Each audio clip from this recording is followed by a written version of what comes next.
Hai, Assalamualaikum warahmatullahi wabarakatuh. Balik lagi dengan saya, Jahal Johari. Selamat pagi semuanya. Balik lagi di podcast Ruang Makna, yang dimana podcast ini selalu membahas edukasi keilmuan yang sudah pasti akan bermanfaat bagi semuanya. Nah, untuk kali ini kita akan membahas mengenai kesetaraan gender nih, dengan dosen kita tercinta nih. Kita bahas sedikit mengenai kesetaraan gender. Untuk kesetaraan gender sendiri adalah kondisi perempuan dan juga laki-laki yang menikmati status yang setara dan juga memiliki kondisi yang sama untuk mewujudkan secara penuh hak-hak asasi dan juga potensi penghubungan itu dalam segala bidang kehidupan ataupun apapun itu gitu. Untuk lebih lanjut, kita akan membahas tentang kesetaraan gender itu sendiri bersama narasumber kita, Ibu Arina Rahmatika M.Sos. Nah, untuk yang pertama mungkin aku pengen tadi ada sedikit yang ingin bahas. Kita bahas secara definisinya dulu deh.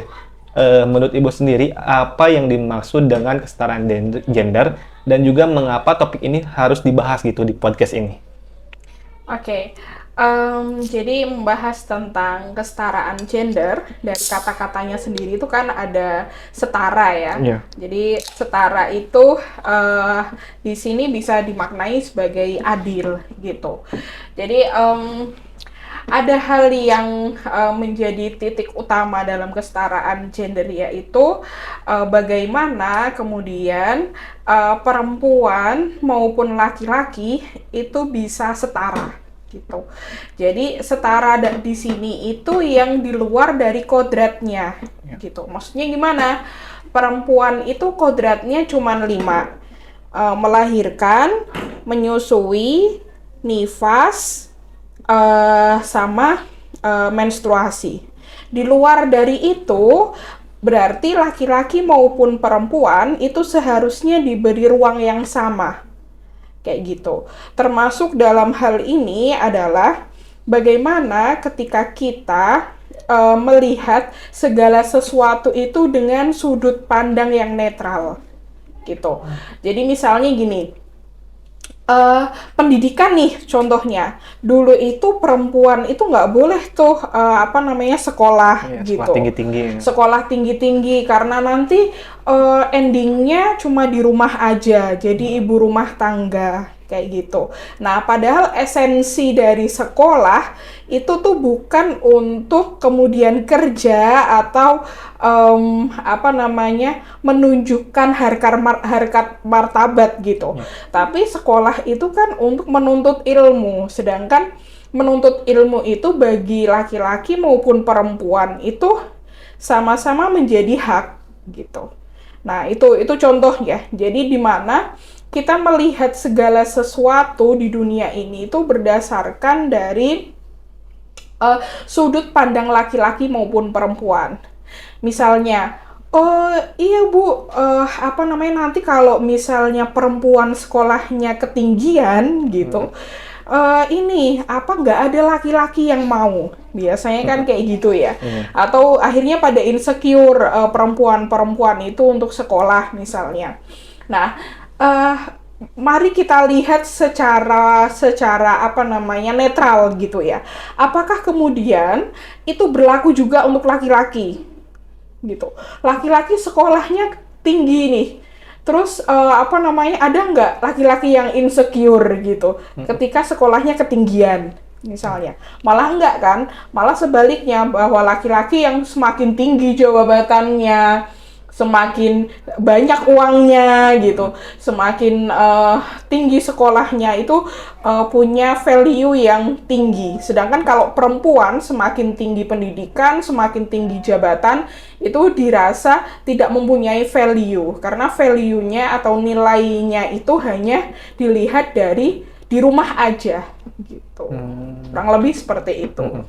Untuk menjawab tantangan atau hambatannya sendiri dari kesetaraan gender, kan sekarang banyak di istilah-istilah yang muncul di zaman sekarang, kayak yang tadi seperti mengenai feminisme, yang dimana jangan terlalu merendahkan seorang wanita, apa-apa tuh kayak mungkin harus cowok-cowok atau gimana lah, aku juga kurang paham nih. Atau juga ada maskulinitas, ada juga independent woman gitu. Nah, mengenai menyikapi hal tersebut itu harus seperti apa gitu, dengan tantangan yang dimana target kita itu ada kesetaraan gender gitu. Jadi gini, ada biasanya meme gitu yang lucu. Kalau perempuan mau setara ya angkat galon dong. Nah, iya. Gitu. Kalau enggak, kalau perempuan mau setara benerin genteng gitu. Nah, padahal esensi dari feminisme itu bukan sekedar itu gitu. Kalau teman-teman hanya mengatakan masalah benerin genteng, masalah benerin galon gitu, ibu-ibu kita di desa itu yang ngangkut air dari sumber mata air sampai ke rumah. Biasanya orang-orang desa itu ngangsu ya, bahasa Indonesianya apa ngangsu itu. Ngambil air gitu dari sumber air ke buat di rumah itu ibu-ibu gitu. Dan itu berkilo-kilo jalan. Jadi bukan masalah itu yang kita perjuangkan gitu. Tapi bagaimana kemudian laki-laki itu bisa perhatian gitu kepada perempuan gitu. Bukan masalah strong gitu. Nih, ada kalau misalnya kayak gitu ya, aku mau balik lagi. Kalau gitu, laki-laki coba tiap hari bawa semangka selama 9 bulan di perutnya. Waktu ke kamar mandi misalnya.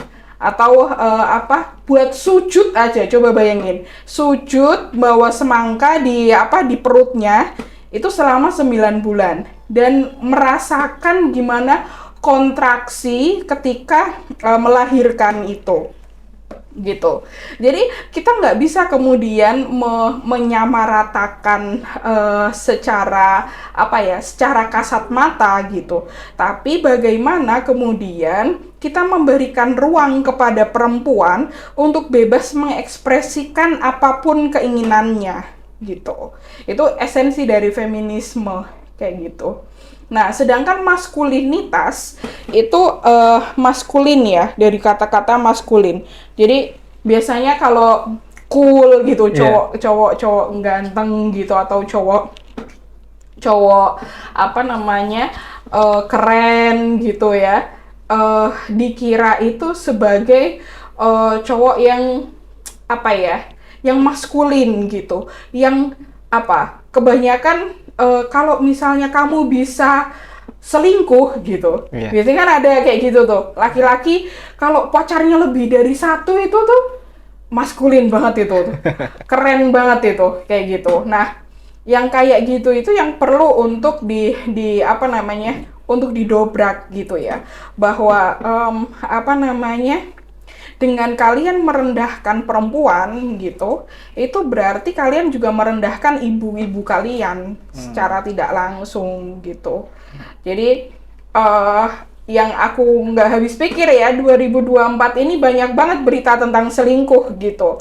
Yang itu dimana mendominasi ego maskulinitas dari seorang laki-laki gitu. Dan itu sebenarnya kayak menjadi yang ada di masyarakat itu tuh yang diharuskan gitu. Laki-laki nggak boleh nangis gitu.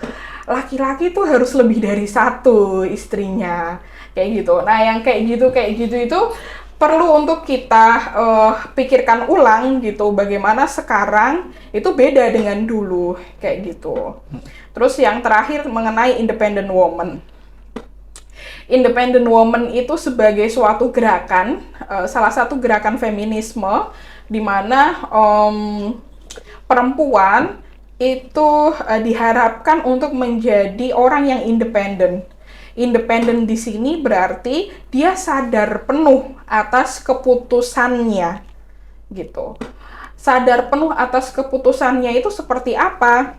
Ya seperti ketika mereka mau menikah, dia itu tidak dipaksa oleh masyarakat. Misalnya kan seringnya gitu ya, di masyarakat kita. Wah, udah umur 25 tahun kok belum nikah nih, padahal perempuan gitu. Nanti kalau ketuaan jadinya perawan tua gitu. Nah itu kan menekan ya, masyarakat itu menekan perempuan agar secepatnya menikah. Padahal mereka sebenarnya punya keinginan untuk melanjutkan pendidikan, untuk mempunyai karir yang panjang dan lain sebagainya. Nah, independent woman di sini itu menginginkan agar perempuan itu bisa sadar penuh atas keputusannya gitu, termasuk keputusan untuk menikah, keputusan untuk menjalani hidupnya seperti apa, itu tanpa tekanan dari manapun. Termasuk nanti ketika mereka sudah menikah, itu tanpa tekanan dari suami gitu. Kan gini ya, ada bilang laki-laki itu ketika menjadi keluarga, ketika di keluarga itu menjadi imamnya perempuan gitu. Nah, karena imam itu makanya bisa tuh menekan perempuan gitu. Padahal bukan itu yang dimaksud gitu. Memberikan imam itu kalau yang baik itu kan berdiskusi ya dengan makmumnya. Apalagi nanti ada anak-anaknya kayak gitu. Jadi kamu kalau misalnya kerja nanti yang ngurusin anak kita siapa kayak gitu. Padahal anak itu yang bikin nggak cuman perempuan gitu, tapi laki-laki juga ikut andil gitu. Tapi kan laki-laki udah kerja gitu. Nah, masalahnya perempuan emang nggak boleh kerja gitu. Sedangkan kita ingat, rizki seseorang itu tidak dilihat dari jenis gender. Jadi dalam keluarga itu ternyata rizki untuk keluarganya itu masuk lewat perempuan misalnya. Lah kalau kayak gitu gimana misalnya? Nah, yang kayak gitu itu perlu untuk kita bicarakan bahwa nafkah itu tidak kemudian dimaknai secara mutlak itu laki-laki yang dapat jalannya gitu. Kan Allah udah berfirman, siapa aja yang mencari rizki di muka bumi ini, Allah kasih gitu lah. Kalau misalnya kita kan punya masing-masing udah dikasih rizkinya masing-masing lah. Kalau misalnya perempuan punya rizki lebih banyak, dia kemudian dihambat oleh suaminya untuk tidak bekerja, gimana? Sedangkan kebutuhan di keluarganya itu banyak kayak gitu. Nah, tadi ada yang menarik nih dari sudut pandang masyarakat mengenai masculinity. Tadi ada beberapa istilah yang aku baca tuh mengenai cowok kok menangis, cowok kok pakai baju pink, cowok kok skincarean gitu. Nah, bagaimana cara seorang pria menyikapi tantangan dari masyarakat tersebut gitu, yang beranggapan hal-hal kayak gitu. Nah itu kita untungnya di zaman sekarang itu informasi sangat luas ya, sangat banyak juga. Jadi udah mulai tuh ada gebrakan aliansi laki-laki kayak gitu, dimana aliansi laki-laki baru itu mendobrak stigma-stigma itu yang sebenarnya itu cukup membuat laki-laki itu menderita gitu. Survei terakhir hampir 80% yang meninggal dunia secara gantung diri atau bunuh diri gitu ya, itu laki-laki gitu.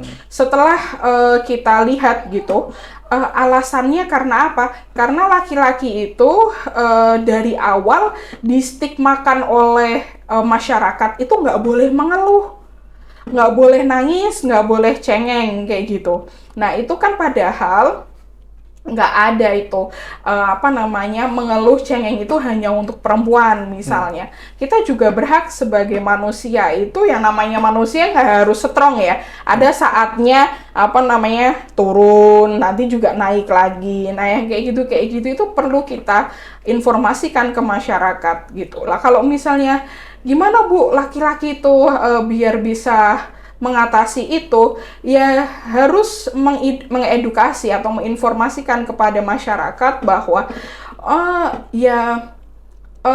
saya itu manusia, laki-laki juga manusia, menangis adalah bagian dari manusia. Wong kalian lahir, pertama kali lahir ke dunia itu nangis kok, mau itu laki mau perempuan.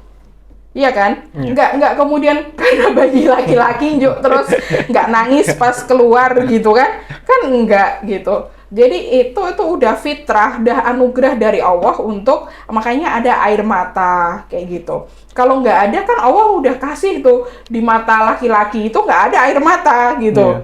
Tapi buktinya Allah kasih juga kayak gitu ya, karena memang itu sudah naluriah atau fitrah kayak gitu. Terus skincarean dan lain sebagainya. Emang laki-laki harus jorok gitu? Misalnya harus dekil, lusuh, semakin lusuh semakin ganteng gitu. Ya enggak gitu. Apakah kemudian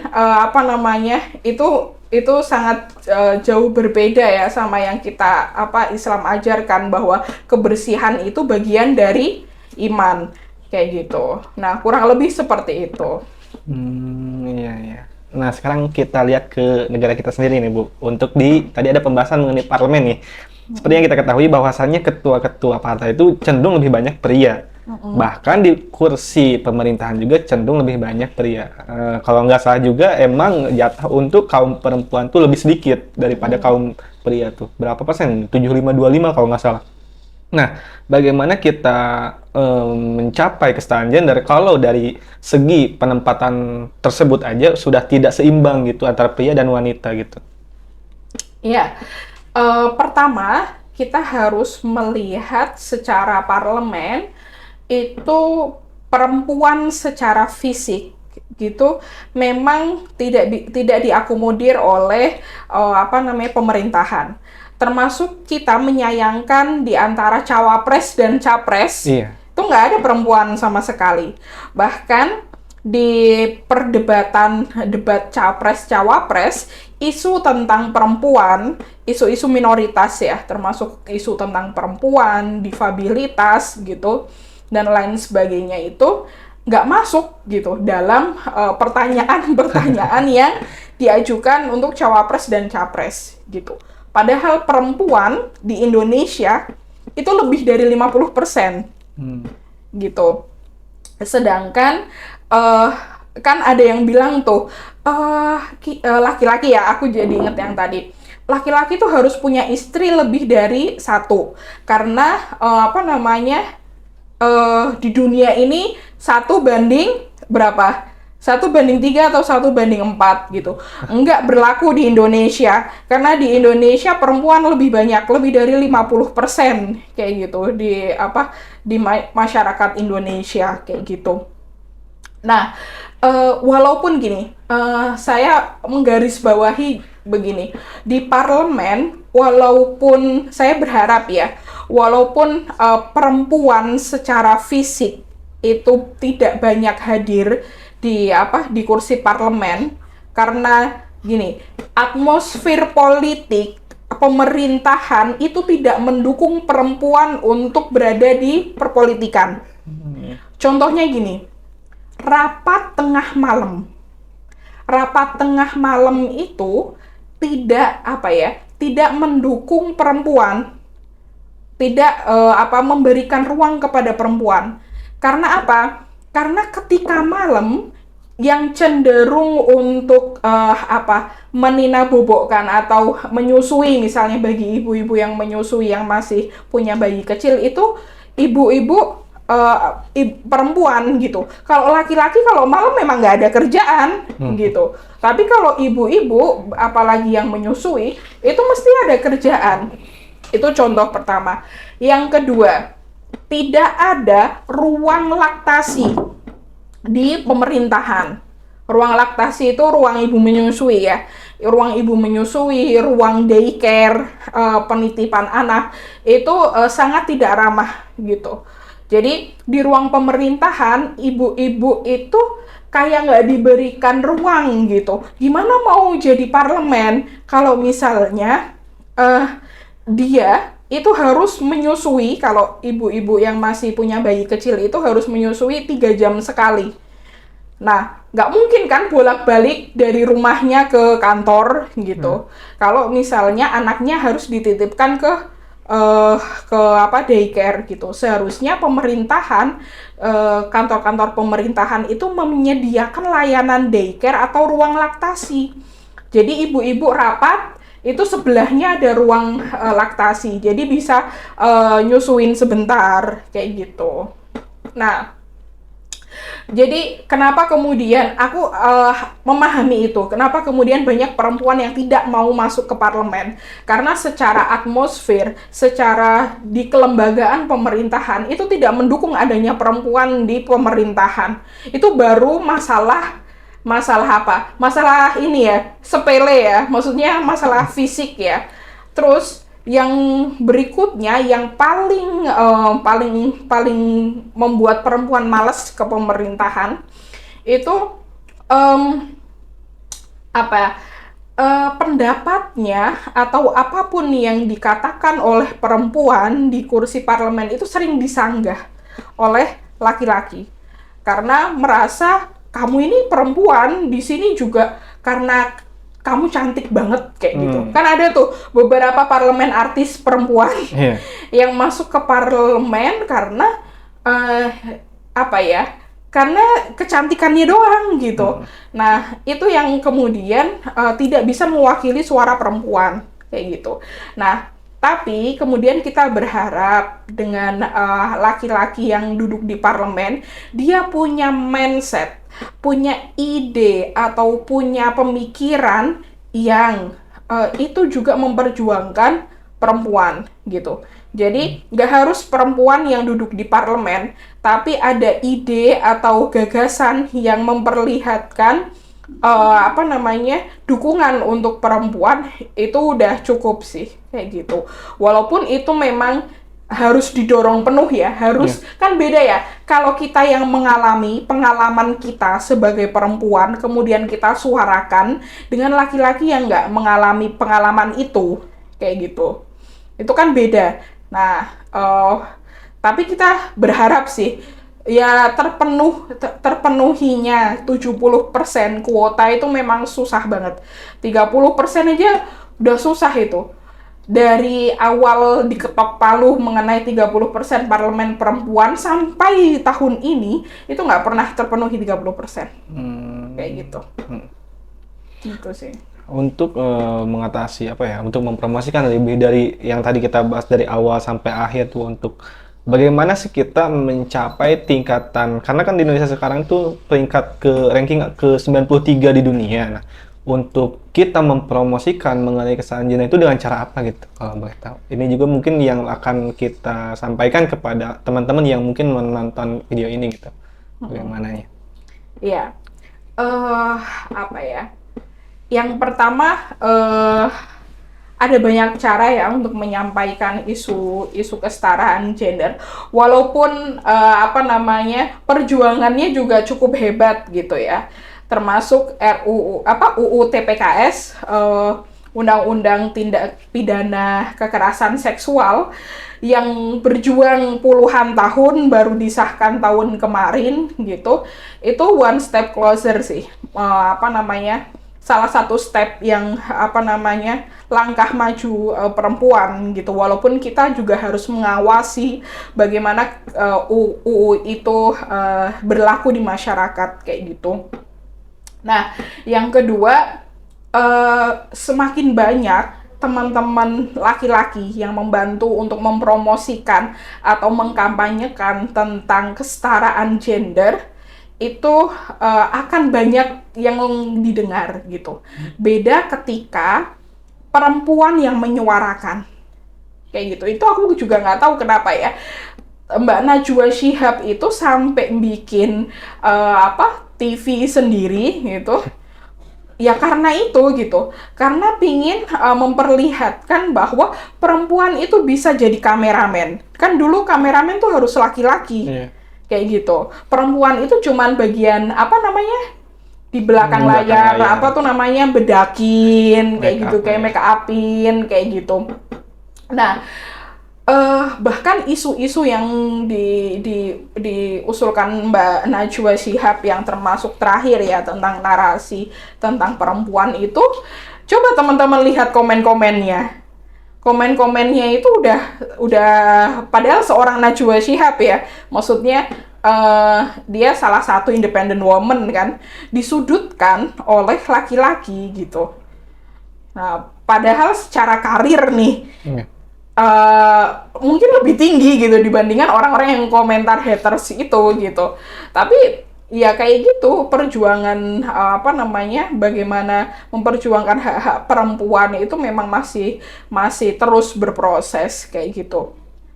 Nah, itu salah satunya yang mengkampanyekannya. Terus yang paling utama dan yang paling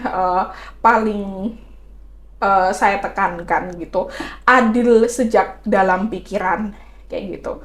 Kita melihat sesuatu secara adil, memberikan kesempatan kepada semua orang untuk mengekspresikan, baik itu laki-laki maupun perempuan. Nggak harus loh, misalnya yang jadi moderator itu perempuan, yang jadi pembicara itu laki-laki, kayak gitu. Kan itu biasanya di lembaga-lembaga kita, organisasi kita itu kayak udah paten ya, kayak gitu. Bisa perempuan bisa jadi pembicara, perempuan juga bisa menjadi presiden. Kita pernah ada Bu Mega gitu. Ya kita mencoba untuk adil gitu, tidak menggunakan perspektif laki-laki aja terus gitu. Misalnya yang paling sering itu kan angkat galon tadi ya, angkat galon sama benerin genteng gitu. Loh, kata siapa nggak bisa benerin genteng? Wong dulu pas kita masih kecil itu mesti anak cewek ikut naik pohon gitu. Nah, cuman masalahnya kita itu diberikan ruang untuk saling memahami. Masa perempuan udah nyuci, udah masak, masih disuruh ngangkat galon, kan kayak gitu. Jadi masih harus saling memahami satu sama lain, kayak gitu, apapun bentuknya. Kurang lebih seperti itu. Baik, itu tadi pertanyaan terakhir yang kita bahas juga makin dalam gitu. Terima kasih untuk Ibu yang telah menyampaikan pembahasan-pembahasan yang pasti menarik gitu untuk teman-teman tonton gitu. Mungkin itu aja yang bisa kita sampaikan. Saya Jahal Johari, mohon maaf apabila banyak kekurangan. Bila taufiq wal hidayah. Wassalamualaikum warahmatullahi wabarakatuh. Waalaikumsalam.